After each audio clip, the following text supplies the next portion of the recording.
আবারও কৈলাসহর বেসরকারি বিদ্যুৎ সংস্থা কোম্পানির অবহেলার বলি হতে হলো এক গবাদি পশুকে।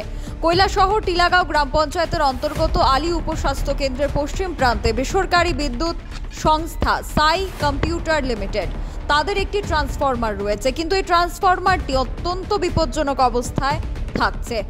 বিদ্যুতের তার মাটিতে ফেলে রাখা অবস্থায় এবং সেখানে ছোট বাচ্চা থেকে শুরু করে গবাদি পশুর বিচরণ। আজ বিদ্যুতের সেই তারের পাশে এক গবাদি পশুর মৃত্যু হয়। জানা যাচ্ছে যে এই বেসরকারি বিদ্যুৎ সংস্থার গাফিলতির কারণেই এই ধরনের ঘটনা ঘটেছে। আজ হয়তো একটি গবাদি পশুর প্রাণ চলে গেছে, কাল হয়তো এই বিপজ্জনক বিদ্যুৎ পৃষ্ঠ হয়ে মৃত্যু হতে পারে অন্য মানুষের।